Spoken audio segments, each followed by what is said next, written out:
മേഖലയിലെ വിനോദസഞ്ചാര കേന്ദ്രമായ പാറന്നൂർ ചിറ പരിസരത്ത് വ്യായാമം ചെയ്യുന്നവരുടെ കൂട്ടായ്മയായ ഹാപ്പി ഫീറ്റ് ക്ലബിന്റെ നേതൃത്വത്തിൽ പുസ്തക വായന സംഘടിപ്പിച്ചു. പാറന്നൂർ ജനകീയ വായനശാലയുടെ ഭാഗമായുള്ള ഓപ്പൺ ലൈബ്രറി ചിറ പരിസരത്തായാണ് പ്രഭാത പുസ്തക വായന സംഘടിപ്പിച്ചത്.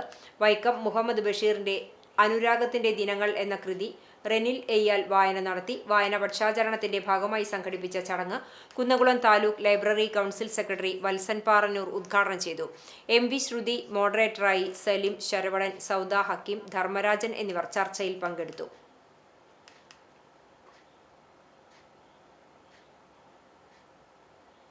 ഞാനൊരു പ്രസംഗം കേട്ടു. എഴുത്തച്ഛനും കേരള കാളിദാസനും വള്ളത്തോൾ, ഉള്ളൂർ, ആശാൻ മുതലായവരെയും ചീത്ത പറഞ്ഞു. അതൊക്കെ എന്തിനു പറയുന്നു? എനിക്കറിഞ്ഞുകൂടാ. ഒരുപക്ഷെ നിങ്ങൾ അവരെ എല്ലാം ദേവന്മാരാക്കുന്നത് കൊണ്ടായിരിക്കും. അല്ലെങ്കിൽ അവതാരങ്ങൾ. അവർ ദേവന്മാരല്ല, അവതാരങ്ങളുമല്ല. നമ്മെ പോലെ വെറും മനുഷ്യരാണ്.